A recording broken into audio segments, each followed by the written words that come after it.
Western Pizza can do it. Jock Wilson is joining us from Calgary. Jock, what's the weather like in Calgary today? I'm always curious on that.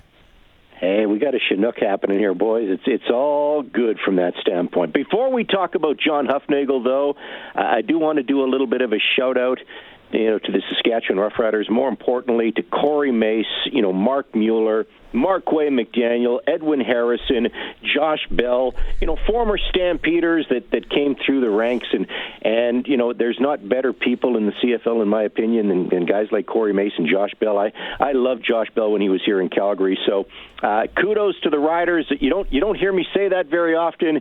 They were deserving Grey Cup champions, so good stuff. I think you forgot Mike Rose. Yeah. Might have missed you. Mike Rose still hates Dave Dickinson, and Mike Rose took a little bit of a cheap shot at him. So, Mike Rose, to be honest, Mike Rose played like crap last year for the Calgary Stampeders. So I had no problem with him moving on. You could talk about some other players. Jameer Thurman, love him. Obviously Micah in the middle. It's all good. So I didn't think it was very classy what Mike Rose said after the Grey Cup. So that's why I didn't want to give him a shout out. Okay. I like it. I like how you roll, Jockey. Yeah. Okay, I did you see this coming? John Hufnagel going to leaving Calgary. That's not where he's going, but leaving Calgary. Did you have any inkling on that?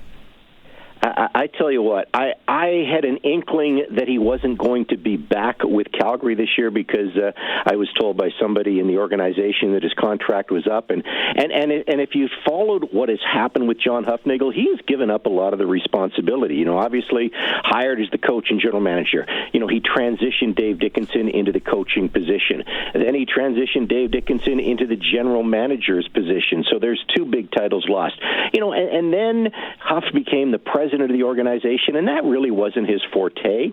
He didn't. He's not a numbers guy. He didn't like the business side of it. He's a football guy. So they obviously brought in Jay McNeil to become the president, and Huff became sort of an advisor, sort of behind the scenes, still helping out the coaching staff.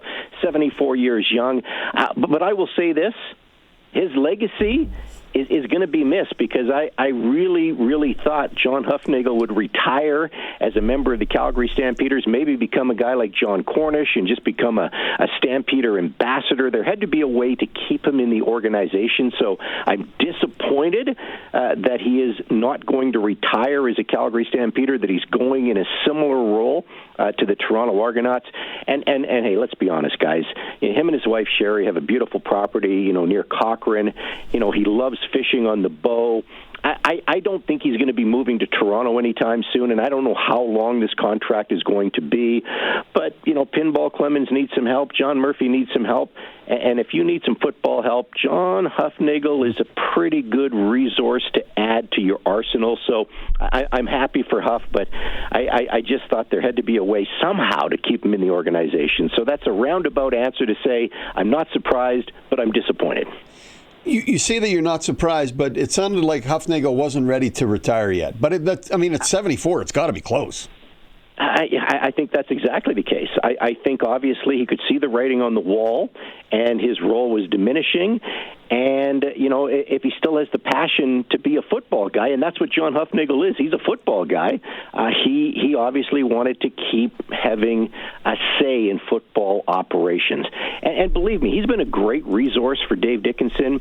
He's in the office very, very early in the morning. He has still been a big part of the game planning. But I do think, it's probably going to be a good thing for Dave Dickinson, too, because, now he's not going to have, Huff looking over his shoulder. It may be a bad thing for Dave Dickinson. We'll see how that plays out. But, sooner or later, Dave is going to have to take the reins all by himself. So, it's a tough one because John Hufnagel, if you know the story, he started his playing career in the Canadian Football League as a Calgary Stampeder, had, three great years, went to Saskatchewan, obviously, after that. He started his coaching career, with Wally Buono, and that was, 6 years, and then that parlayed into an unbelievable NFL career. And then, of course, he was hired by the Calgary Stampeders in December of 2007, and everybody will remember that 2008 season because the infamous speech in Montreal, gentlemen, we got them right where we want them, and they win that Grey Cup championship. It was just a great start. His legacy has been certainly planted very, very well in this city. And, him and Wally Buono, hand in hand, two of the best football minds in Canada, and they've been here in Calgary. All right, before we let you go, because I know you got to get onto your show here, it's Jock Wilson in Calgary joining us again. Anything else that you're intrigued of league-wise? Something that maybe happened, a signing, maybe it's Miller in Toronto, which a lot of people don't seem impressed or surprised about that, or anything that you're waiting for maybe a shoe to drop?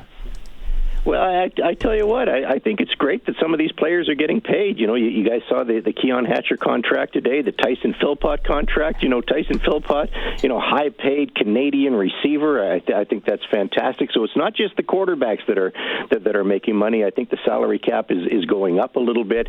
We'll see what happens. 2026 is going to be so interesting as we're going to see the tweak to the rules, and then 2027 is going to be the big changes, to the smaller field. I am not poo-pooing them.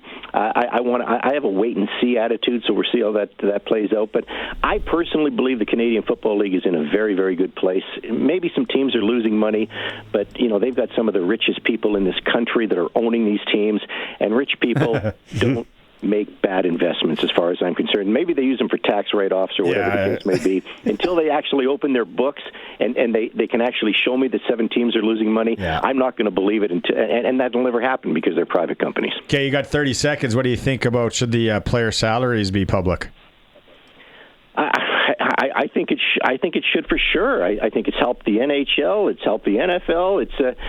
This is 2025 we're living in, and I think the players will benefit from it. So we saw that happen in the National Hockey League. So I think the neg lifts have now become public knowledge. I don't know why they ever did not disclose the full list there. It was stupid. And so player salaries, why not? We're living in a world where they basically are now because the agents are telling reporters anyway what the contracts are. All right, Jock. I know you, like I said, you got to get to your show. Appreciate you coming. Great insight. And I knew you would give it to us. He likes fishing on the bow. See? Yeah, that's something we didn't know. He's not going anywhere. He's got a nice house outside of Cochrane. I'd like Rose to lighten up and just enjoy his Grey Cup, okay? We'll get on that, buddy. Okay, have a good show tonight. Thanks for doing this, Jock. Thank you. Take care, guys.